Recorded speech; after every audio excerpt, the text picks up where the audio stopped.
안녕하세요. 토요미스테리 디바제시카입니다. 2002년 7월 8일 광저우일보에 실린 한 기사가 큰 주목을 받았습니다. 그것은 다름 아닌 의문의 음성 메시지에 대한 것이었는데요. 이 메시지는 지난 5월 31일 대만 핑동에 거주 중인 장 씨가 받은 것이었습니다. 그런데 이상했던 건 당시 장 씨 핸드폰 번호를 알고 있는 사람이 불과 10명 남짓이었고요. 주변에 전화도 아니고 음성 메시지를 남길 만한 사람이 딱히 없었다는 점이었는데요. 장 씨가 처음 받아본 음성 메시지에 호기심이 발동했고 사서함을 확인하게 되자 안에는 1분 남짓의 메시지가 들어있었습니다. 직접 확인해 보시죠.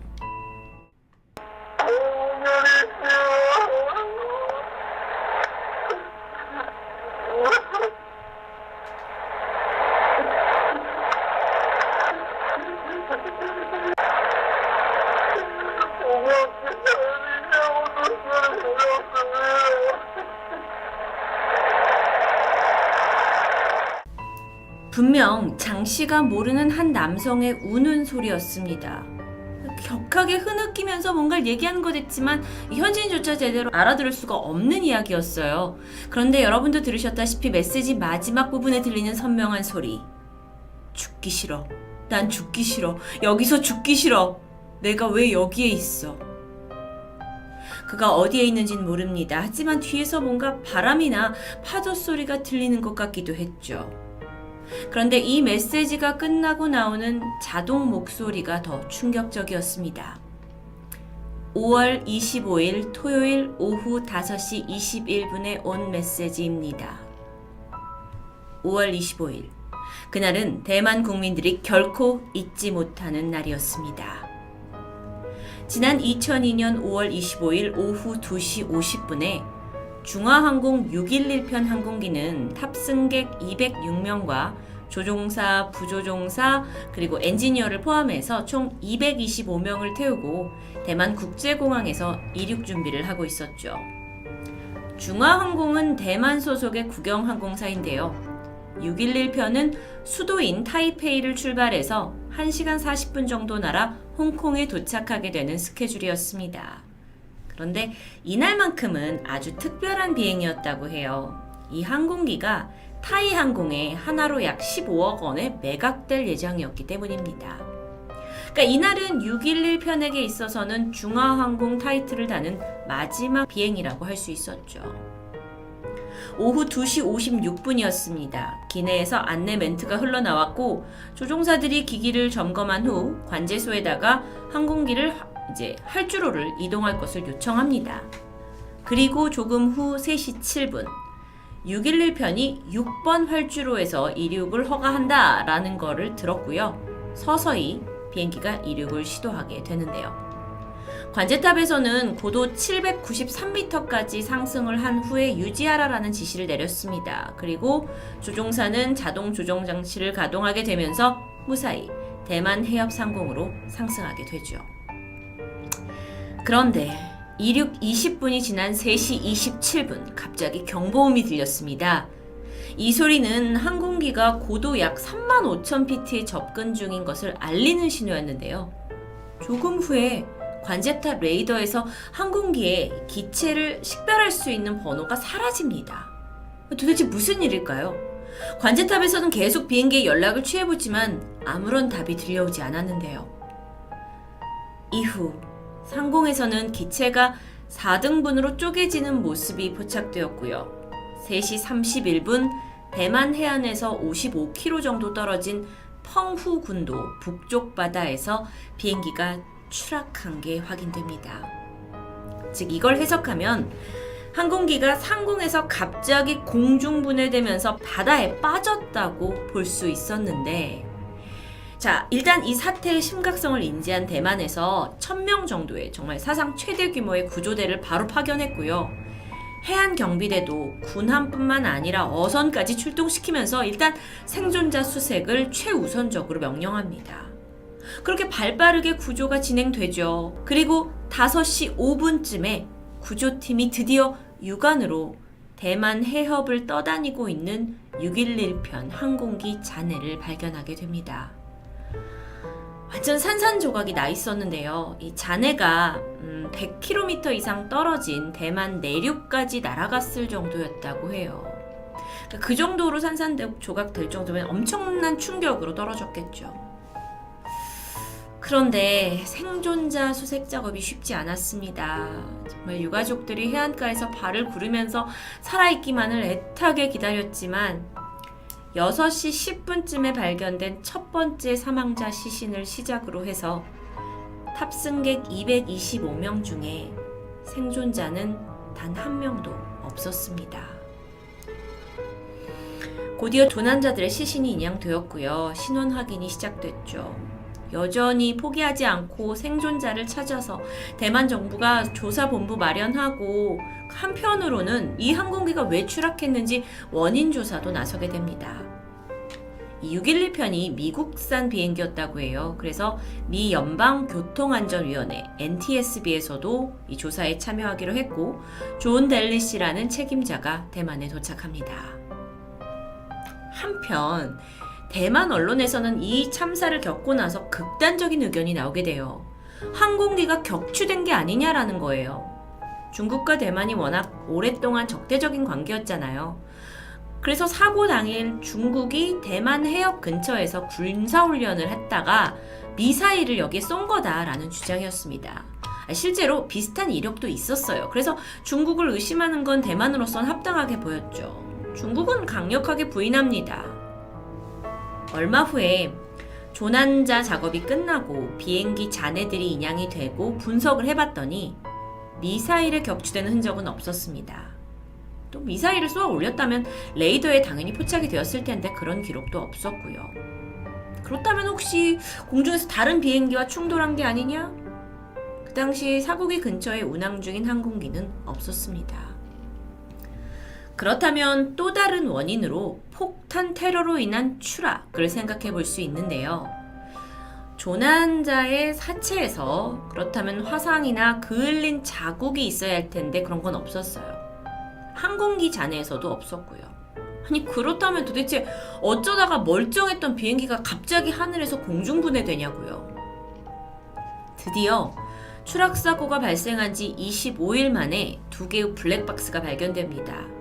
안에는 조종실의 대화를 녹음한 장치 그리고 항공기 그 컴퓨터의 데이터 기록이 고스란히 남아 있었죠. 그러니까 추락 직전에 어떤 상황인지 실마리를 밝힐 수 있을 거라 기대합니다. 근데 확인해 봤더니 이 녹음 내용만으로는 정황을 파악하기 힘들었어요. 그 이유가 사고 직전까지 조종실에서 비상사태를 전혀 감지하지 못했기 때문입니다. 항공기에 결함이 생기면 동시에 녹음 장치가 꺼졌어요. 근데 그 전까지는 전조 현상이 없었다라는 겁니다. 그러니까 조사팀이 난항을 겪게 되어 원인을 찾지 못하니까요. 그러다가 우연히 6년 전에 있었던 TWA 800편의 연료 탱크 폭발 사고와 이번 사건이 놀라우리만큼 닮았다는 것을 발견하게 되는데요. 중화항공의 611편 항공기와 같은 기종인 보잉 747-200기를 사용하고 있던 그 TWA 800편은요. 상승하던 중 갑자기 공중분해를 했고요. 이게 또 무더운 날씨였다라는 유사점이 있었습니다. 그래서 조사팀이 그때와 비슷하게 여쩌면 연료 탱크 문제일 수도 있다라고 조심스럽게 결론을 내고는 마침 사고 48일 후에 그 가까스로 해상에서 611편의 연료 탱크를 찾아내요. 그러면서 답을 찾을 수 있을 거라 생각했죠.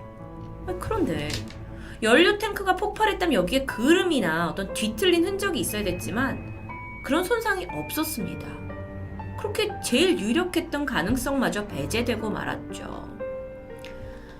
결국 합동조사팀이 TWA 800편 이 사고조사 때 사용했던 그 궤도 분석 기법을 이용을 해서 당시의 정황을 확인하자라고 제안하게 됩니다.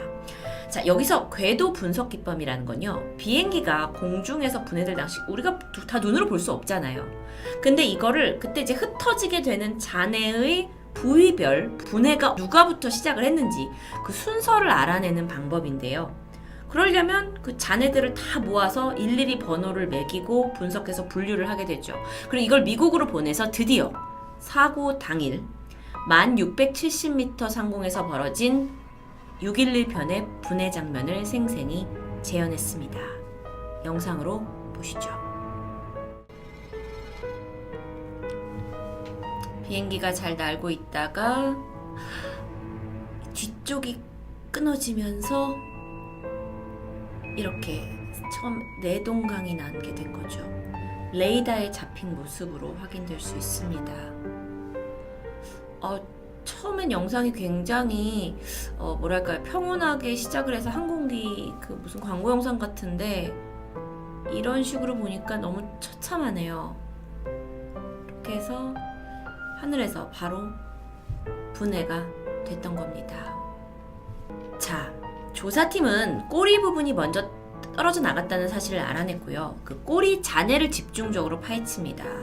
그러다가 번호를 매겼던 640번 잔해에서 특이한 흔적이 발견됐어요. 보통 금속은요, 과도한 무게나 압력을 받아서 잘리면 구부러진 흔적이 남습니다. 그런데 640번 잔해는 이상하게도 이 단면에 구부러진 게 없이 평평했던 거예요. 그러면 왜 평평한 단면이 생기냐? 그 이유는 반복적인 압력으로 인해서 오랜 기간 서서히 잘려지면 평평하고 매끈해진다고 합니다. 640번 잔해는요, 항공기 중앙과 꼬리 쪽 화물칸 문이 연결된 부분이었어요. 근데 여기가 공중분해의 원인으로 추정되는 위치였던 거죠. 그래서 이걸 연구원에 보내서 면밀히 분석을 해봤더니 이 부분에 동체 손상을 알루미늄판으로 덧대는 방식으로 수리했다라는 것을 알게 됩니다.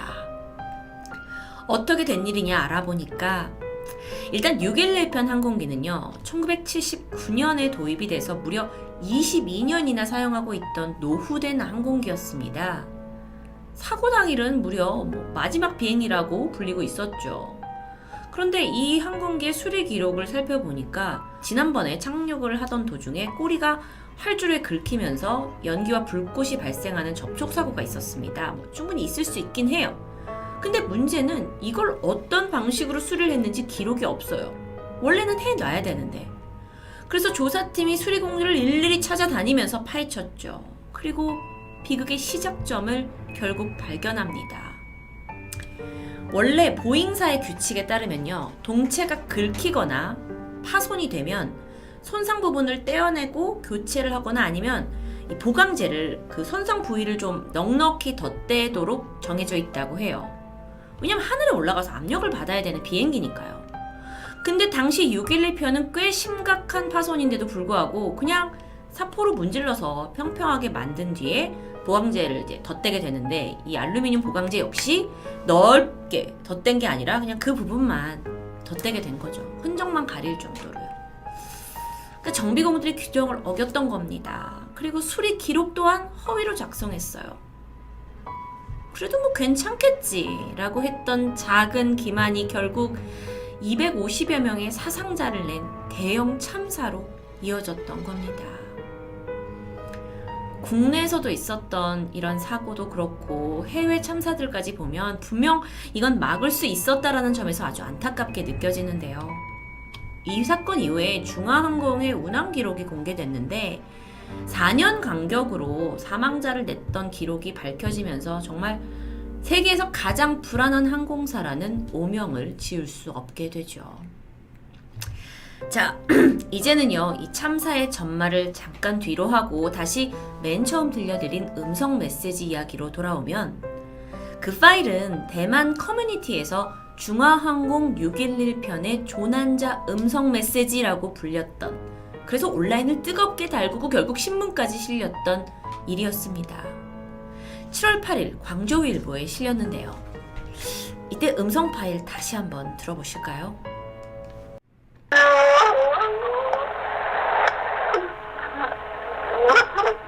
흐느끼고 있습니다. 뭔가 근데 뭔가 이렇게 소리가 나요.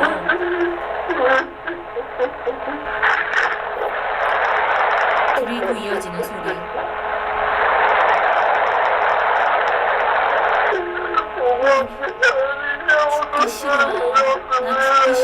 여기서 죽기 싫어. 내가 왜 여기에 있어? 정도였는데요. 이게 정말 중화항공을 타고 있던 그 탑승객의 마지막 목소리라고 생각하면 안타깝기 그지없습니다. 하지만 이 파일이 공개되고 사람들의 의견은 갈리게 되죠. 이건 그게 아니라 누군가의 장난으로 만들어진 거다 라는 의견도 있었고요. 이건 산 사람의 목소리가 아닌 죽은 영혼이 죽음을 받아들이지 못하고 남긴 음성이다 라는 이야기까지요. 왜 이런 이야기가 나왔냐면, 만약 그가 생존자였다면 전화에다 대고 먼저 도와달라 SOS 요청을 하는 게 맞지 않았을까요? 그는 죽고 싶지 않다고 말합니다. 마치 신세한탄을 하는 것 같았죠. 그렇다면 음성 파일은 정말 죽은 자의 목소리였을까요? 또 다른 이제 일부의 사람들은 이게 사고 직전 화장실에 있었던 남성이, 충분히 그럴 수 있죠. 화장실에 누가 있다가 항공기가 공중 분해했고 화장실에 갇힌 채 추락하는데, 이 밀폐됐던 화장실의 물이 조금 다른 곳보다 천천히 차오르면서 급한 마음에 아무한테나 음성 메시지를 보낸 것이다 라고 주장하기도 했습니다. 스토리를 껴맞춘다면 그것도 말이 되는 것 같은데요. 이게 아마 메시지의 슉슉 소리가 파도 소리다 라고 이제 생각을 하면서 제기된 설 같습니다. 또 다른 의견으로는 이게 파도 소리가 아니라 추락 중이던 화장실에 공기가 새어 들어가는 바람 소리다 라는 이야기도 있었죠. 그런데 여전히 이상한 점이 남아 있습니다. 중화항공 611편의 추락 사건은 5월 25일에 벌어졌습니다. 그런데 장 씨가 이 메시지를 받은 건 5월 31일, 무려 6일이나 지나서 도착한 메시지였어요.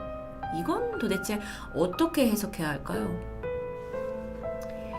611편 항공기는 펑우해라는 곳에 추락을 했는데, 여기가 대만의 버뮤다 삼각지대로 불린다고 해요. 그래서 자기장의 영향을 많이 받는 곳이다로 알려졌습니다. 그렇기 때문에 이 남성이 실제 사고를 당했을 때 음성 메시지를 보내긴 했지만 자기장의 영향으로 인해 6일이 지나 메시지가 왔고, 이 또한 오류로 제3자에게 도달했다는 의견이 지배적이었습니다. 만약 그게 사실이라면 처음에 그저 오싹하게만 들리던 저 메시지가 한없이 슬프고 애처롭게만 느껴지는데요. 그날의 참사 이후 중화항공은 번번이 항공사고를 겪었습니다. 그러니까 비난을 면치 못했죠. 하지만 다행히도 현재까지 그 611편 이후 대형 참사는 더 이상 일어나지 않았다고 합니다.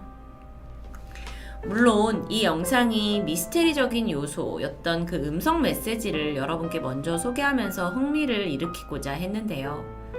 실제로는 스토리 전반적으로 인간의 기만이 가져온 대형 참사, 남일로만 느껴지지 않았기에 오늘 소개해봤습니다.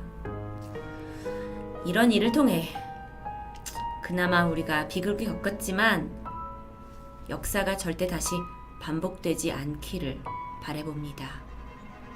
토요미스테리 디바제시카입니다.